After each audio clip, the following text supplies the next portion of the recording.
Over, you can just hand it to Jeff. Thank you, Katie. I think it's important for us to see.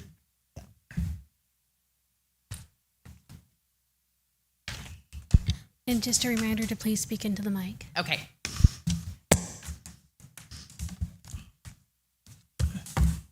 So we have District Attorney Catherine Mix. We've been going over your budget, department number, budget number 212. Please, if you could, just kind of give an overview of the District Attorney's Office, your duties and responsibilities, as well as your personnel. Thank you. Okay, thank you. Good afternoon. I'm Catherine Mix. I'm the elected District Attorney. I've been in the DA's office since February of '05, so coming up on my 20th year. I've been appointed since 2017, so I've been leading the office since then. There are 14 employees under the DA's office that does under general fund. I'm also in charge of victim witness, which of course is a grant funded office, but I am the grant director for that, and we work very closely together. But in terms of the general fund impact, the DA's office has 14 people. At this time, we're down 4. 2 of those are deputy district attorneys, and 2 of those are what comprised my investigations bureau. My chief investigator retired earlier this year. The other investigator position has been vacant since the sheriff's office took him as the undersheriff. My office's responsibilities are to take any criminal report from all of the law enforcement agencies in the county, which include agencies such as state parks, the Department of Corrections. We take reports from parole, probation, the sheriff's office, the police department, fish and game. We take all of those reports, we review them, and then make a determination which cases we decide to prosecute. And we do that by filing charges, and then it's our job to take those from charging through arraignment, through judgment and sentencing. And I did not receive any questions in advance. I was waiting with bated breath, but I'm hopeful that I can answer any questions that you might have this afternoon. Any questions? I figured you could think on your feet. You're kind of a district attorney. I can try. Actually, nothing is too complicated. I really want to talk more about with you just this staffing, and I know we can't really fix that, but what I want to know is what can the board do to assist you in getting the staffing? I understand with AC when he retired, right? That left a huge hole that is going to take a while to fill. And then, of course, the sheriff did still Devon, and we're just going to call it like we see it, right? Right. But the deputy district attorneys and the 2 vacancies there, that has to have a pretty big impact when you only have 5 attorneys. And I'm sure you and Todd are having to fill in quite a bit for that too. So what kind of things are happening, and how within your budget, what can happen in order to get those vacancies up?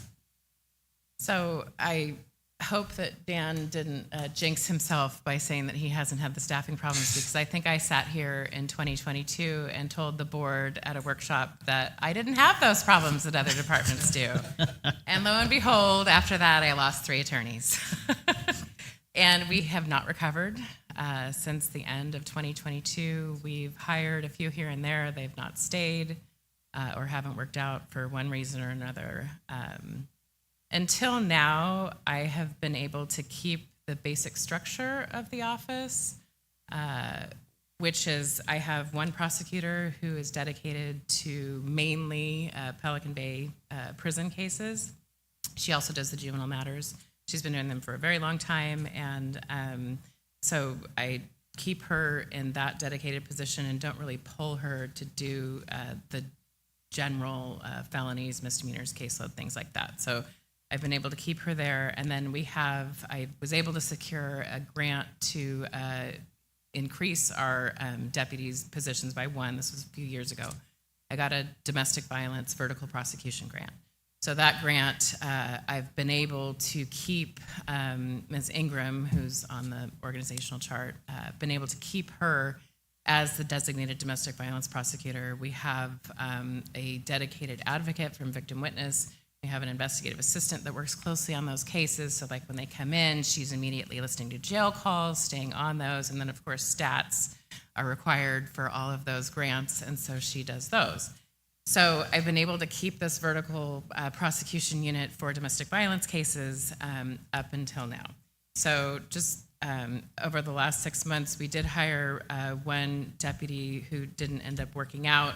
And so now we're back to, it's basically Todd, myself, and Mr. Bryant covering everything. I'm in court every day. I'm, not as capable of managing the office on a broader scale because I'm in case mode all the time, and which is, fine.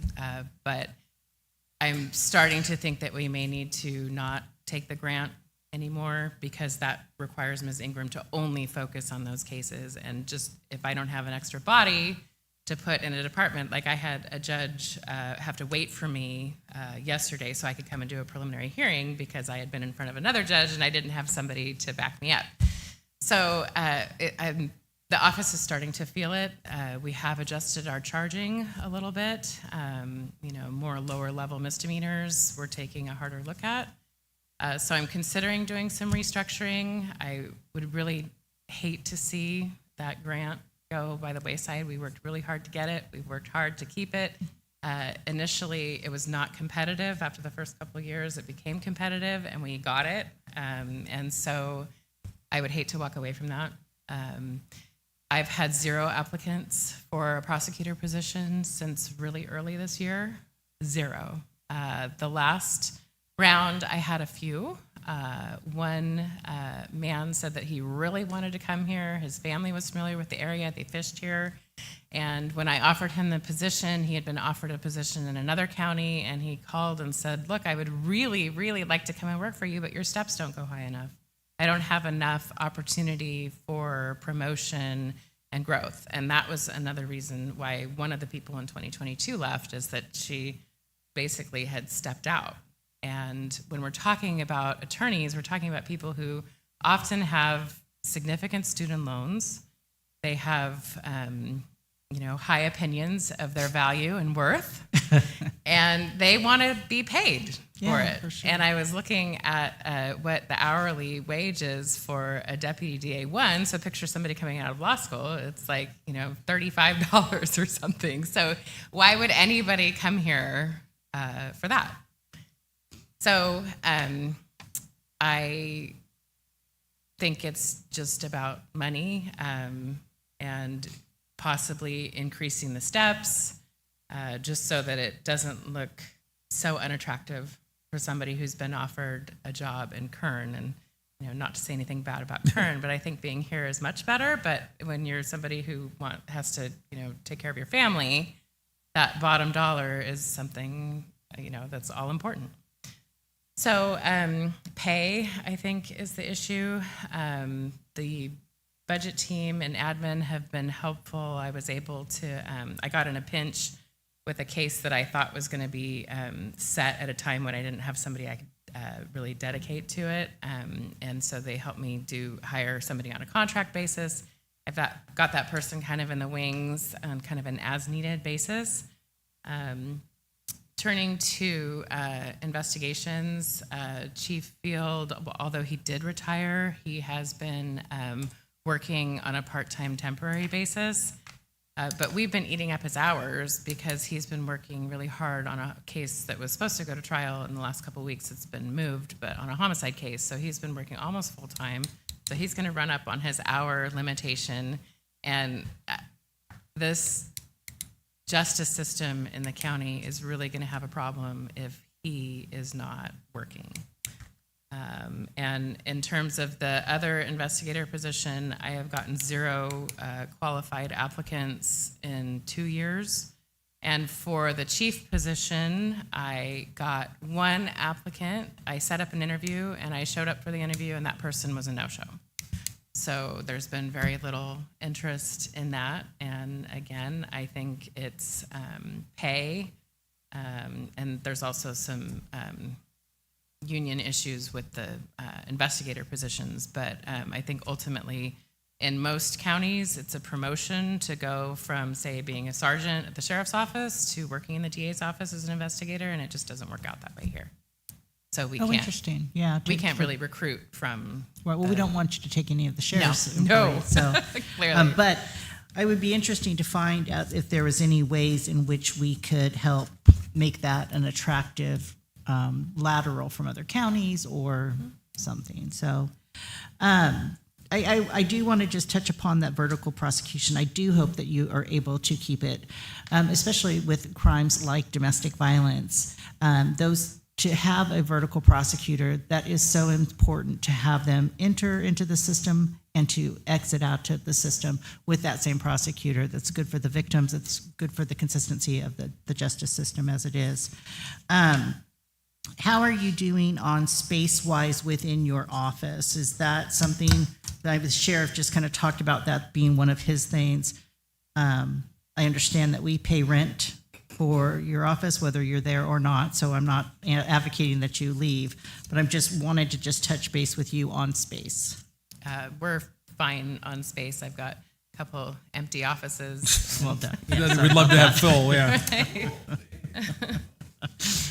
Okay, yeah, I mean, that's really all I had. I just, I wanted to make sure that we just talked about it openly, about what some of your challenges are, because you're a crucial part of the, county here.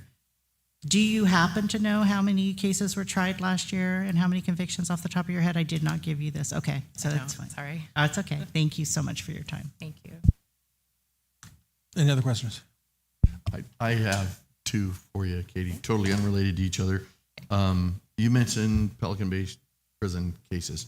You have one attorney assigned to those. I'm assuming it's Lisa, but that doesn't matter. I'm curious as to the different way that Pelican Bay is running right now, how it's affected your office. Like in 2018, we had the conversion of SHU D facility to level 2. This last year, we had the official closure of C facility, so there's no SHU inmates there anymore. And now, just earlier this last year, we have the closure of A facility as a level 4 facility, and now it's a level 2 facility. Wondering if that affected your office negatively or positively, or what? For a while, we saw the number of referrals going down, and I know that because the stack on Lisa's desk goes down. But I don't see that now. We're getting a lot of referrals for drugs, a lot of Suboxone referrals. I think for a while there were fewer assaults, fewer staff assaults, but now we're getting quite a few. There are fewer 314 referrals for some reason, but we really get enough referrals from Pelican Bay that I could have 2 people working full-time on Pelican Bay cases. It's really as much work as she feels like she can do. There's the cases to file. It just dovetailing off of that, I don't have the numbers off of the top of my head. Pelican Bay reimburses you to a certain amount for attorneys. Does that cover one? Does that cover 2? Yes, so it's we bill by the hour, and so in our revenues, that the 4570 is majority attorney time, but it's also staff time to like process paperwork and. Okay, so it is hour for hour then. Right. Okay. My other question,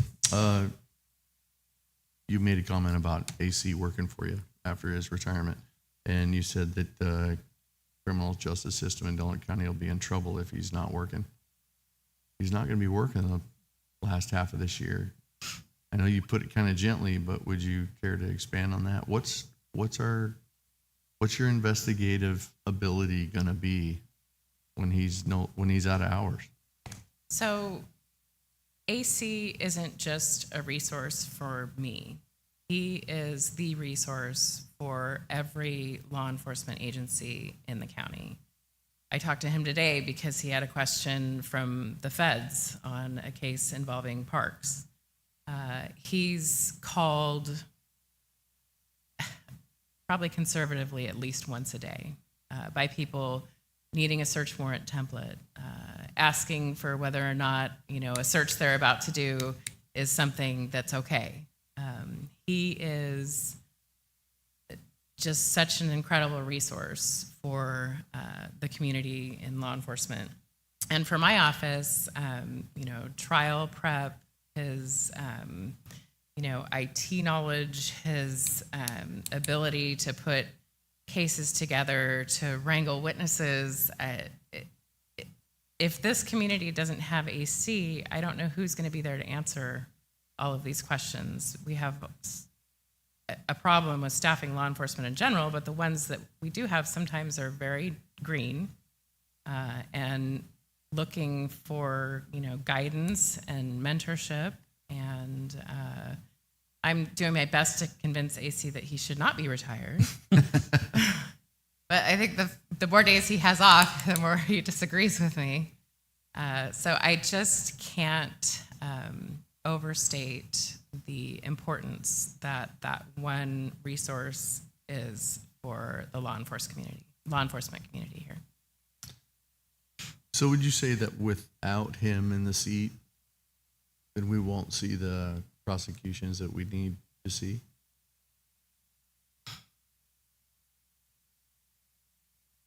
I think it starts with the resource that he provides to outside law enforcement from my office. So starting from, the search at the scene or the processing at a homicide, like he's such an integral part there that will have a trickle-down effect on the prosecutions.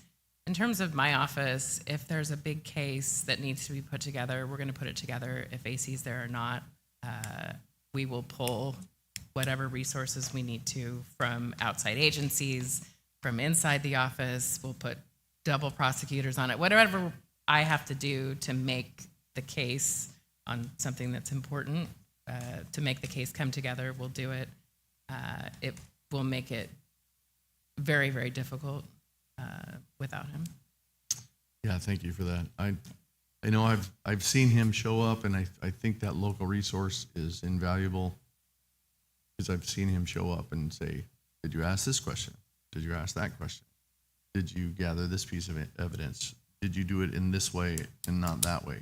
And he's pretty valuable individual, and I know we're going to suffer because of losing him. And we're not losing him. I appreciate that he's still working for us, and I'll be willing to bet even after his hours are over, he's still going to answer his phone. I can be pretty persuasive. I'm not going to promise that he will, but I just knowing the man and who he is, he's a pretty remarkable guy. So Right. I'm concerned that we, as you said, the criminal justice system is going to be in trouble when he's not working. It's going to take a hit. And I forgot to mention a couple creative things that I've done with the staffing is for the investigator position that's vacant now. Ms. Williamson has been my full-time investigative assistant. And after seeing her reports and her the asset that she's been to the office, I thought maybe it would be something we could do to sponsor her to go to the academy, because I could trust her to come back and work for me as an investigator. She's now a couple months into the academy at College of the Redwoods. I think I'm the first DA to sponsor somebody to go to the academy, and the budget team and admin have been really helpful to navigate that process. And I know Clint's team has worked hard on that also. And I'm really excited, and the sheriff's office has said that she could do her FTO with them. So I'm hopeful that that will all work out, and she will end up filling that investigator position. And then one additional position on that staffing chart that's not a slotted full-time spot is the other investigative assistant. Ms. Scott. She has been working for me on a part-time temporary basis. She was a sexual assault investigator for the sheriff's office. And so she has come in and way under her pay grade to do these investigations into the sexual assaults, which really has filled kind of a void that the community had. So those were some of the ways that I've tried to, plug the holes. Yeah, and she's also has an extensive base knowledge. I mean, she was a deputy for quite a while. She worked narcotics. She's also done she's written a lot of warrants. She knows the ins and outs of that process. So, yeah, she is a good asset to have available to you. My only comments is our justice system has been messed up for a long period of time. We were supposed to have 3.5 judges dedicated to Delaware County, and we've never had that. We've never got the revenues for it. We never got the resources for it. And because of that, that was supposed to come in when Pelican Bay came in, and it never happened. And so because of that, you just have the inability to because there's not enough time in the courts to do the cases and to prosecute all the cases that need to be prosecuted. And of course now, without even having the resources to cover what's necessary, it's very difficult. And applaud your staff for sticking it out and doing yeoman's work at a time when doing the best you can, really, with what you have. And that's what we find ourselves, unfortunately, into in a lot of county government. We deal with what we have. We try to provide the best possible service, even though we understand it's under not the best of circumstances.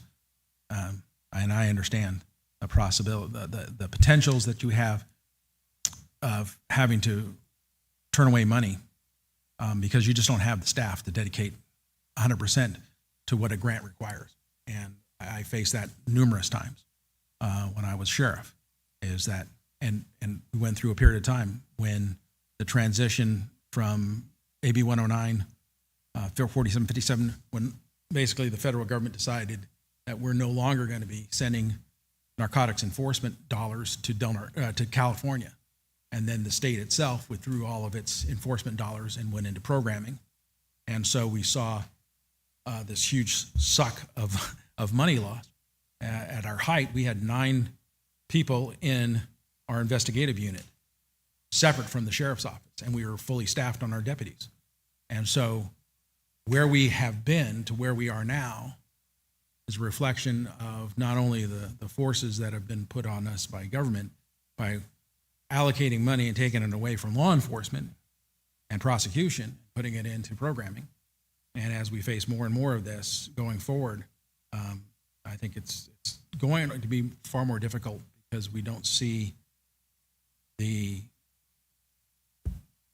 focus of our attention from the state towards improving the justice system, and we find too many more pressures being placed upon, and not only the prosecutorial section, but also on all the auxiliary components that have built up now, supporting what has become this business of really dealing with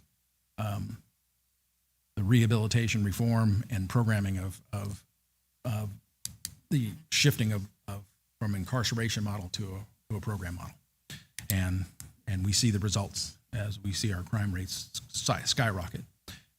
Just looking, we looked at our violent crime rates are above the state average. Our theft rates here in Delaware County are above the state average by a sizable percentage. And so, we see the effects when we can't get those that even need to be prosecuted up for in a timely fashion in front of the court.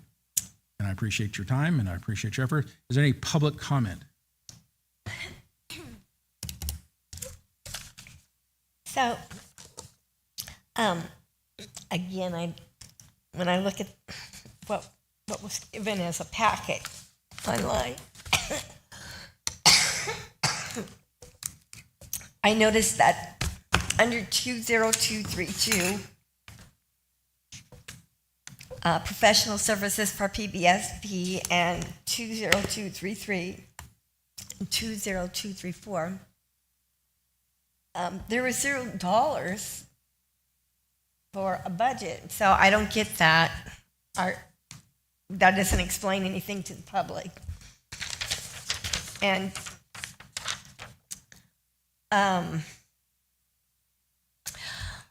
one thing to the board members. What do you smile at that, Barty?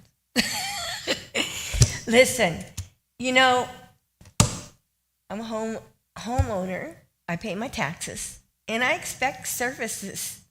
And the thing is you folks are going to have to pony up. We've got 2 people in this county making over $300,000 a year. And none of it's going to the police department or to Miss Mick's department. I don't get that. And those 2 individuals, as I've well said before, as Mr. Lopez and Ms. Kunkstel, the cops are putting their lives on the line. We pay for a service and we're not getting it. You can't keep drawing out the prosecution. If she can't hire people because there's no money, you better find the money. I'm sick of it. It's ugly. It's absolutely disgusting. What's going to end up happening here is that she's not going to be able to prosecute murders, just like that Easter murder. And I don't know why that is, but there it is. People are going to start taking the law in their own hands, then they're going to be in trouble. And it's just a shit show in our county.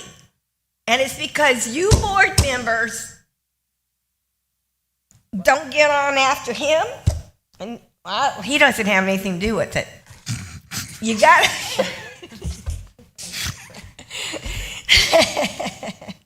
you got to do something. I mean, seriously, this is outrageous. And I got 16 seconds, Dean, so don't. It's okay. I'm done. Thank you. Thank you. Any other public comment? Seeing none, thank you so much for coming. I appreciate you, your Katie. time. Thank you. Appreciate you.